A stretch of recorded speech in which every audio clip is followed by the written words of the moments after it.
Hello, hi, and welcome to Meaningful Mondays with me, Rashmi Shetty, a space where I share my life lessons.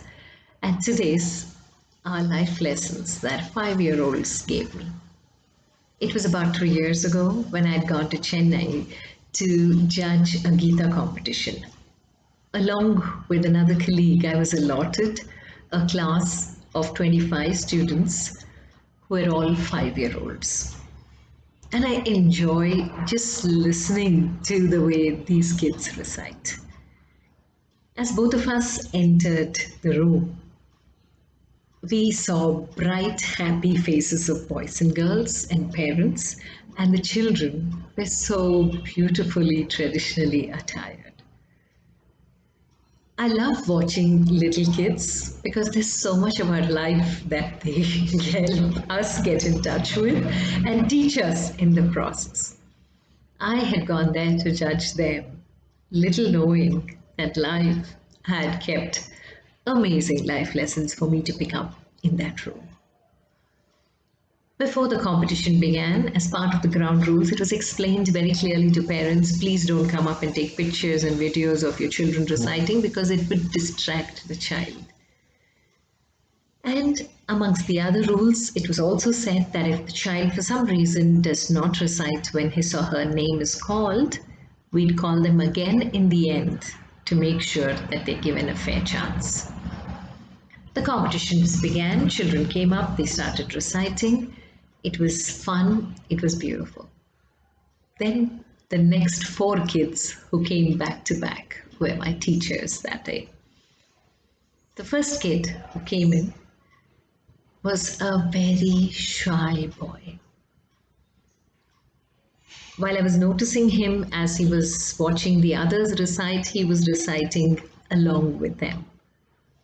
And when his name was called, he hesitated a lot to come up on stage. He did come up finally, and his mother was almost at the edge of her seat. And for some reason, he just refused to recite. The next kid walked up very confidently. And as soon as she took her position on the dais, her mother brought out the mobile to take a video.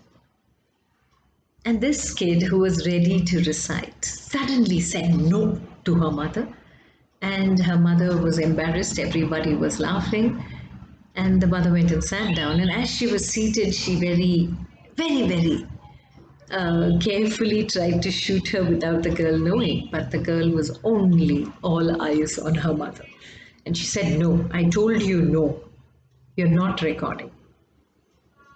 And the mother just kept the phone aside. But the girl had lost all her focus and therefore made a lot of mistakes and did not recite well. The third child who came up was a girl who was so scared that she was holding on to her dad very tightly. And the dad literally carried her to the stage, made her stand, and sat at the stairs of the dais so that the child feels comfortable. But the girl refused to recite. The father kept telling her, it's okay, just start. We, as judges, helped her with the few verses, the beginning of verses, but she didn't recite.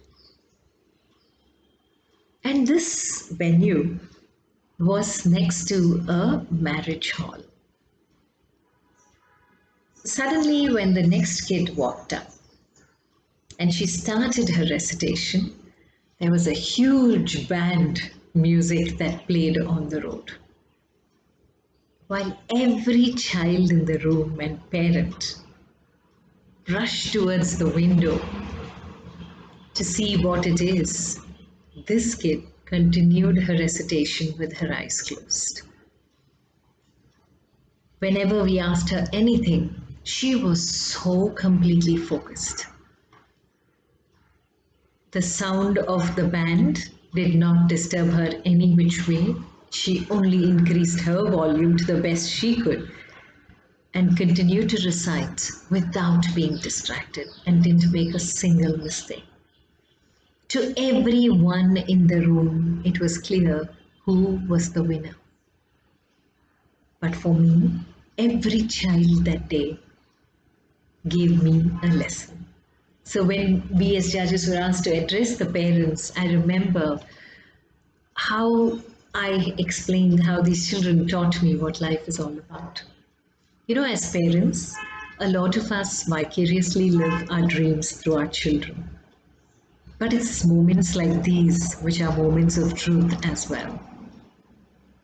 As parents, all that we can do is only lead them up to the stage. What they do as performance on the stage is a choice they have. And therefore, it is important for us to understand that prep them up, prepare them, let them go ahead and do whatever they think is the best they can. And if they don't want to perform on that day, let go. Because however you prep up, there could be times when you just don't perform. And it's not that the performer does not know, it's just that the performer does not want to perform. And the moment this becomes clear to us parents, the expectation balance is something that doesn't become difficult at all. And the moment the expectations are not really heavy on one side, the relationship blossoms. Because if the child wants, the focus that she can muster in the midst of any kind of distraction is unbelievable. And even if she knows, if she doesn't want to recite, you cannot push her beyond a point. And this is exactly what life is all about. Every time we are pulled up to perform, sometimes we have a choice, especially when there's so much of distraction around us, to stay focused. But many a time, just because the world around us tells us to perform, don't have to. We can choose what we do with what we know. And for the parents that day, the biggest takeaway was, it's okay if my child did not recite. I have learned 25 verses of that chapter, which I wouldn't have otherwise. And if life starts looking up like this, I think every moment is sheer joy.